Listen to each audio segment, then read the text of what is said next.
Good morning guys, kasabong Luzon, Visayas, Mindanao, lalo na sa inyo aking mga followers, aking mga viewers, aking subscribers dito sa aking channel YouTube Kaliyawag Kasabong TV. Sa umaga na ito ngayon, nandito ako nagkukontin sa bahay.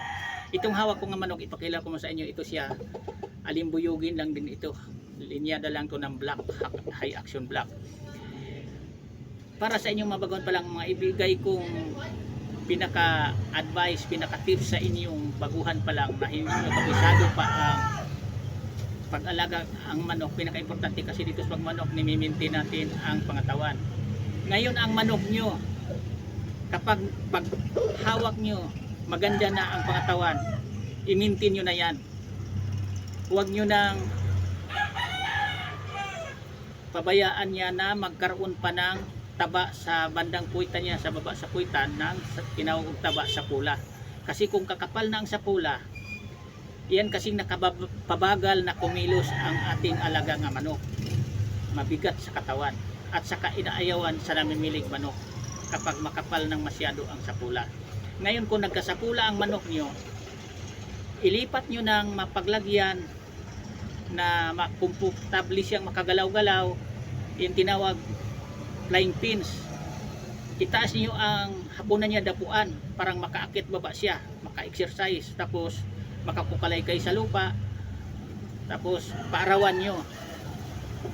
Yan ang pinaka-importante lang na pangpaalis sa ginagawa, tinatawag og sapula sa isa ka manok. Kasi ang magmamanok kasi paghawak ganyan, tinitingnan muna ang mukha, ang mata, tapos katawan maganda. Pero kung nagkasapula, inaayawan yan. Pero kung ang manok nyo, gagawin nyo ang proseso kung paano maalis ang sapula, na alagaan nyo, maka-exercise, maarawan siya, maalis ang sapula. Pagbalik yan na namimilig manok, sasabihin sa inyo agad pag hawak niya uli, ito, okay ito. Pagkaalaga mo, wala nang sapula, kukunin ko na ito, bibilhin ko na uli sa sinasabi mong presyo. Ganyan lang ang pagmamanok, parang kumikita tayo. Kasi dito sa pagmamanok, kung marunong tayo, kumikita dito tayo. Marangal na pamaraan, malinis na pamaraan sa pamamagitan sa pagmamanok natin, sa pag-alagag manok, kumikita tayo dito. Yan totoo, nasa pag-alaga yan. Kaya ang aking mga ginawa dito, mga content video, inisishare ko sa inyo, ibinahagi ko sa inyong mabaguhan pa lang, parang kumikita din kayo kahit papaano sa pag-alagag manok. Hindi kayo lugi dito kahit nagtaas ang bilihin, ang feeds o vitamins.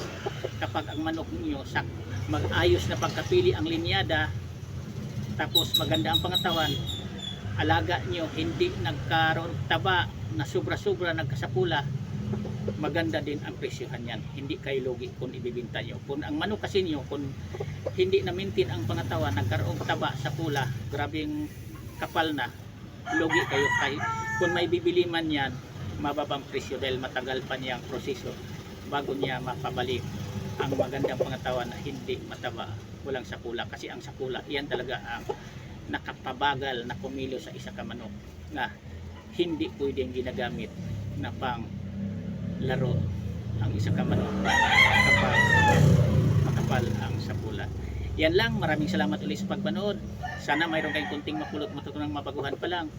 Sa hindi pa pala nakapag-subscribe, paki-subscribe, paki-share din para nga sa pag-share nyo, maibahagi natin, mapanood din sa iba nga baguhang nag-alagag manok. Malaking tulong na rin para sa kanila na mapanood ang aking mga content video tungkol sa kalaman sa pag-alagag manok na libre. Magagamit nila yan, makakuha sila kunting idea man lang sa pamagitan sa pag-upload nyo sa aking ginawang mga content video sa kalaman ko sa pag-alaga ng manok, na kumikita tayo dito kahit kunti man lang, at least sa marangal na pamaraan, malinis na gawain ang pagmamanok. Yan lang, thank you ulit sa pagmunod, bye bye.